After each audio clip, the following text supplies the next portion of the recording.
Break के बाद स्वागत है आपका सी न्यूज भारत में। खबर चतरा से है, जहां भारतीय जनता पार्टी के चतरा लोकसभा प्रत्याशी कालीचरण सिंह के पक्ष में जनसभा को संबोधित करने चतरा पहुंचे। मध्य प्रदेश के मुख्यमंत्री मोहन यादव ने कांग्रेस और विपक्ष पर जमकर निशाना साधा। उन्होंने कांग्रेस और उसके नेताओं पर रामलला और भगवान श्री कृष्णा का अपमान करने का गंभीर आरोप लगाया है।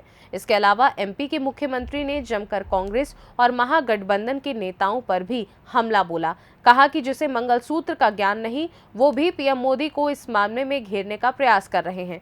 जनसभा को झारखंड के नेता प्रतिपक्ष अमर बाउरी ने भी संबोधित किया। 1,10,000 का था, इंग्लैंड में 65,000 का था। आपसे 5 रुपए भी किसी से लिए क्या? या जितने बताओ आप किसी से लिए क्या? कोई से 5 रुपए भी लिए क्या? और आपके उस टीके के कारण जान बची कि नहीं बची? आप बताओ, ये टीका लगाने का अभियान चला तो ये राहुल गांधी और उनके चट्टे बट्टे ऐसे कैसे लोग ये क्या कह रहे थे? ये मोदी का टीका है, मोदी का टीका है। अच्छा, मोदी का टीका है तो भाई कोई बात नहीं, मोदी वाले लगा लेंगे। पूरे देश ने लगाया, जब पूरे देश की जान बची तो चुपचाप जाके वो भी लगा, हमको भी लगा दो, हमको भी लगा दो। अरे भैया, आप उनको भी लग गए, लेकिन बदनाम क्यों करते हो? मुझे इस बात की प्रसन्नता है कि 17 लाख साल पहले हनुमान जी ने लक्ष्मण की जान बचाई थी और रामायण का पूरा अंश हमको मालूम है, भगवान राम की राम राज्य उसके बाद आया था। ये भारत का भी स्वराज्य ये मोदी के टीके के बाद आएगा। जोरदार ताली बजाओ, मोदी जी ने हम सबकी जान बचाई। जो हमारी जान बचाएगा उसको कौन कैसे भूल सकता है? कोई भूल सकता है क्या? कैसा खराब समय था, लेकिन सब लोगों के लिए, जिंदगी के लिए एक देवदूत बनकर के आए इस देश के अंदर। ना केवल देश वालों की जान बचाई, बल्कि देश के बाहर जाकर के भी 100 से ज्यादा देशों को जियो और जीनो की भावना के आधार पर सबको टीके लगा करके भारत के उदार भाव को दिखाया। और दूसरा बड़ा काम, एक और काम किया, हमको मालूम है 500 साल पहले भगवान राम का मंदिर तोड़ा था। 500 साल पहले, बोला जाए जय सिया राम।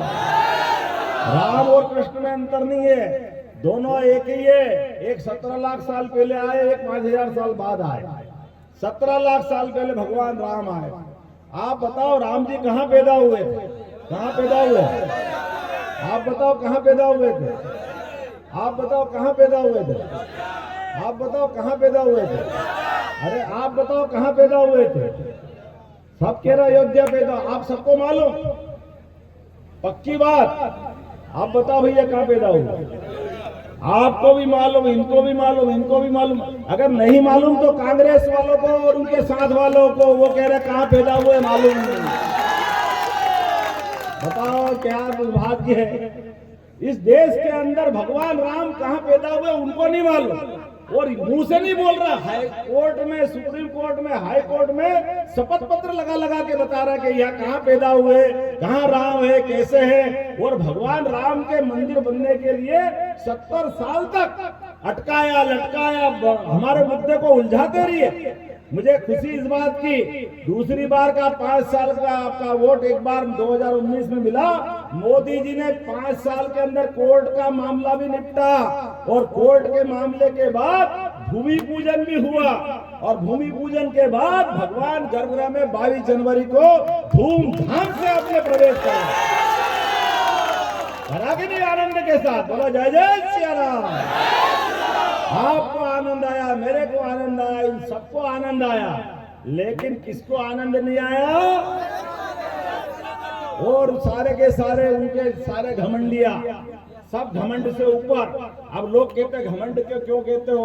इनने कहा घमंड किया, हमने कहा बिल्कुल घमंड नहीं किया, ये तो बहुत समझदार है। आप वो कहते हैं आपके भी राम हमारे भी राम, अब मंदिर बन गया तो आपके भी राम हमारे भी राम। अरे हमारे तो आपके राम रोम रोम में समाये हुए, लेकिन आपके राम कहाँ थे जब आप भगवान राम के जन्म का स्थान पूछ रहे थे, कोर्ट कचहरी में अटका रहे थे? और तो और आपने भगवान राम के गर्भगृह का निमंत्रण ठुकराया कि नहीं ठुकराया?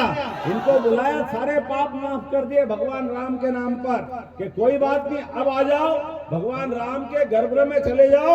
नहीं, हम नहीं जाएंगे, हमारे लिए अलग से आएंगे। आप बताओ, 22 जनवरी से ये आज अप्रैल की 29 तारीख हो गई। कभी आपने सुना कि कोई एक भी इनका नेता दर्शन करने गया? कोई गया अयोध्या में दर्शन करने? वोट मांगने आ रहा है, सबके बीच हाथ जोड़ रहे हैं, लेकिन वोट मांगने के पीछे मुस्लिम समाज के वोट नहीं कट जाए, इसलिए भगवान के दर्शन करने से डर रहे हैं। अरे भगवान करने के दर्शन से डरोगे तो जनता आपको वास्तव में घर भेजेगी। बोलो, भेजेगी कि नहीं भेजेगी? और अभी तो हमारा समय आया है, आपका तीसरा वोट तो हमारा जमुना जी का कृष्ण कन्हैया बुला रहा है। बुला रहा कि नहीं बुला रहा? बोलो गोपाल कृष्ण भगवान की। जो गाय पाले वो गोपाल, और जो कृष्ण को माने वो गोपाल कृष्ण। तो आपका समय तो हमारा है। अब आप बताओ, राम जी के मामले में आप बदल दिए सारी कैसेट इनने, तो हमने कहा चलो राम ने कर लिया, अब भगवान कृष्ण में क्या आपत्ति है? अब तो सुधर जाओ, आपको क्या परेशानी? अब आ जाओ, भगवान कृष्ण को तो दर्शन करवा दो। अब बताओ, अयोध्या में भगवान कृष्ण नहीं मुस्कुराएंगे तो कहाँ मुस्कुराएंगे? कोई बताएगा? कोई कहाँ मुस्कुराएंगे? बताओ, मथुरा में मुस्कुराएंगे कि नहीं मुस्कुराएंगे? तो जमुना जी के किनारे मुस्कुराना चाहिए कि नहीं मुस्कुराना चाहिए?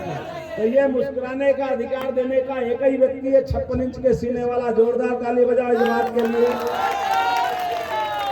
हमारा आपका सबका वोट एक बार फिर इस सनातन धर्म की संस्कृति के संवाहक के रूप में मोदी जी काम कर रहे हैं। और ये लोग कहते हैं ये सनातन धर्म अर्थात रामकृष्ण के धर्म को मानने वाले ये कीटाणु है, मलेरिया के भी कीटाणु है, ये कोविड के कीटाणु है, ये मच्छर की तरह। अच्छा, तुम हमारा अपमान करोगे? करो बेटा, करो, कोई बात नहीं। हम भी सब भगवान कृष्ण को मानने वाले हैं। सब मानने वाले हैं कि नहीं अपने में से? तो आप हम सब संकल्प करें, भगवान कृष्ण ने भी ऐसे ही गाली देने वालों को याद करो। कितनी बार माफ करा था शिशुपाल को? कितनी बार माफ करा था? करा था ना? तो आप याद कर लेना, वो बुआ का ही लड़का था उनका, लेकिन बुआ ने कहा था कृष्ण बताओ तुम्हारे भाई को कैसे मारोगे? उन्होंने कहा बुआ मैं क्या करूं, एक जरूर बात कर सकता हूं, कुछ दिन माफ कर दूंगा, 1 बार 2 बार 3 बार 4 बार, लेकिन 100 के बाद तो नहीं करूंगा, 100 के बाद तो खत्म करूंगा। आप भी याद करो, आपके वोट का। चतरा से सी न्यूज संवाददाता लकी की रिपोर्ट। फिलहाल इस खास रिपोर्ट में बस इतना ही। वक्त है एक छोटे से ब्रेक का। ब्रेक के उस पार खबरों का सिलसिला लगातार जारी है। आप देखते रहिए सी न्यूज भारत।